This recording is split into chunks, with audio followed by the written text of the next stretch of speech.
In this video we are going to talk about facts you'll think are lies until you learn the truth. So before starting this video, please like this video and subscribe to this channel for our future updates. Life is strange, and there are many truths out there that appear to be too ridiculous to be true. Did you know, for example, that a day on Venus is longer than a year on the planet? Or the fact that certain animals are born with a pregnancy? These are not to be confused with the numerous hoaxes that may be found on the internet, or with popularly held views that turn out to be incorrect. About 7% of all humans who have ever lived are alive today. According to the Population Reference Bureau, approximately 108.2 billion people have ever been born throughout the history of the world's population. And there are around 7.442 billion people alive now. If you do the arithmetic, you'll see how out of control population growth may become. A chicken lived without a head for 18 months. Chicken brains are concentrated at the rear of the skull, and there isn't much of it to begin with to make up for this concentration. As a result, a decapitated chicken can survive for an extended period of time by subsisting solely on its nerve endings. Mike the Headless Chicken is possibly the most well-known of these characters. A farmer named Lloyd Olson had his head cut off by a chicken in 1945, yet the chicken refused to succumb to his injuries. As a result, the family decided to keep him around and feed him by dropping food and water directly into his throat. After 18 months and a great deal of media coverage, it ultimately gave out and crashed. There's a species of shark that can live for around 500 years. It is believed that the Greenland shark has the longest lifespan of any known vertebrate, with an average lifespan of 272 years, and some individuals have reported living to be more than 500 years old. The Guinness Book of World Records was created to settle bar arguments. A dispute over whether the game bird in Europe is faster, the golden plover, or the red grouse. According to the official origin tale of the Guinness Book of World Records, the annual book that documents all of the human achievement, was settled when the book was created. It's a plover, by the way.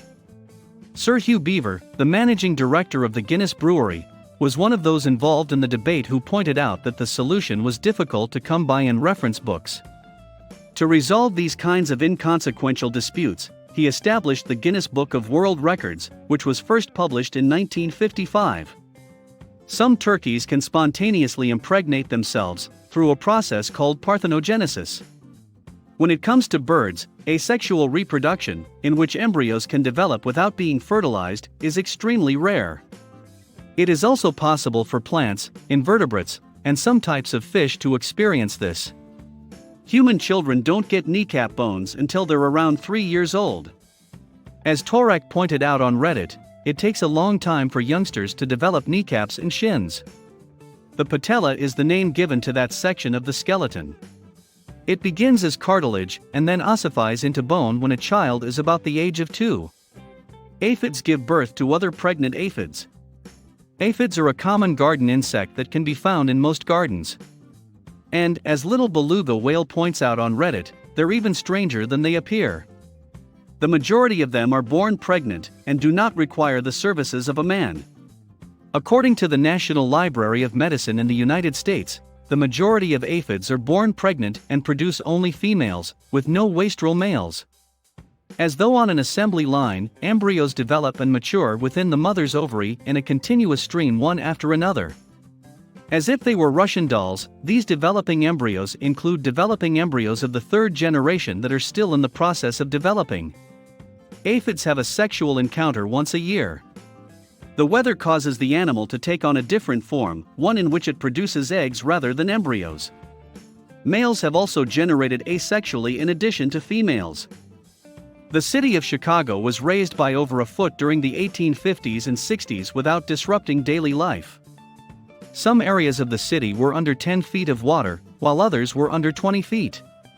In the middle of the 19th century, Chicago was plagued by a significant mud problem.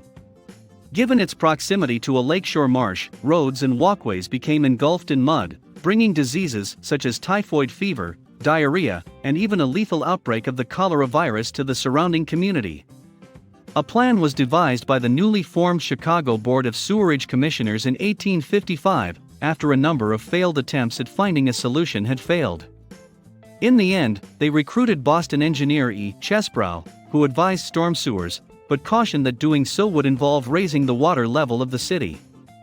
A decision was reached after much debate. The board agreed to raise the streets, walkways, and buildings to higher foundations ranging from 4 to 14 feet above the city surface in order to improve drainage from the city surface.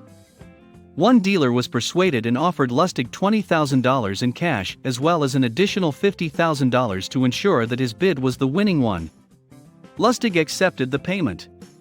Having obtained the funds, Lustig fled to Austria in an attempt not to be discovered while the tale spread, but the story never did since the dealer was too humiliated to come forward and expose the fraud. There's a nuclear bomb lost somewhere off the coast of Georgia. In 1958, an Air Force fighter plane collided with a B-47 bomber carrying a 7,000-pound nuclear weapon, killing all 10 people on board. Because the pilot was concerned that the bomb would detonate while the plane was in the air, he dropped it into the water near Wausau Sound, just outside of Savannah, Georgia. Although the Navy searched for the weapon for months without success, the bomb was never found. The Air Force and the former pilot of the plane maintained that the bomb did not include any plutonium, while congressional evidence from the Assistant Secretary of Defense in 1966 showed that the bomb was a full weapon, with both uranium and plutonium enclosed in a nuclear capsule. The Air Force does state that if the bomb is still intact, the chance of heavy metals spreading is negligible, and that if the device is kept undisturbed, the bomb should pose no threat to the surrounding area. In 1986, 2 people died during a charity event in Cleveland, Ohio, because 1.5 million balloons were launched into the sky. Balloon Fest 1986 was a fundraising ploy put on by the United Way of Cleveland that was intended to set a harmless world record for the simultaneous release of a large number of balloons. In the end, the balloons drifted back down above the city, where they crashed into Lake Erie, Burke Lakefront Airport, and the surrounding area, causing widespread devastation throughout the city. One of the most unfortunate outcomes was that the balloons impeded the search for 2 boaters who were eventually discovered drowned by the United States Coast Guard. As a result of cost overruns and litigation filed against the organizers and the city, the event was forced to close its doors in the negative. Once upon a time, heroin was used to treat children's coughs. In the 1890s, Bayer, the German pharmaceutical company that manufactures aspirin, began marketing heroin as a cough, cold, and pain reliever. Bayer is still in business today. That Bayer continued to promote heroin for use in children as late as 1912, years after concerns began to appear that it was a potentially deadly substance, is truly startling. In 1914, heroin was restricted to prescription-only usage in the United States, and the Food and Drug Administration, FDA, eventually outlawed the drug entirely in 1924. Harvard University was founded before calculus was discovered. Harvard University, founded in 1636, is the oldest institution of higher learning in the United States.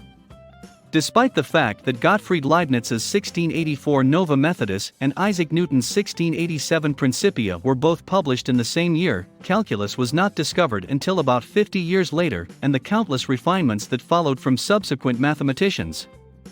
The famed European scientist, mathematician, engineering genius, astronomer, and philosopher Galileo Galilei was still alive during Harvard's formative years, and his legacy continues to this day. He passed away in 1642. Alaska is the most eastern, western, and northern state in the United States. Even though Alaska is clearly the most northern state in the United States, its Aleutian Islands allow it to extend right up to the edge of the Western Hemisphere at the 180 line of longitude and across into the Eastern Hemisphere, a feat accomplished by no other state in the world, all the way up the edge of the Russian Federation. As a result, it is the state with the greatest northern, western, and eastern borders in the United States. Hawaii is the state with the most southern latitude. What do you think of our video? Let me know in the comments section below. If you enjoyed this video and want to hear from me again, be sure to hit that subscribe button before you go. Thanks for watching.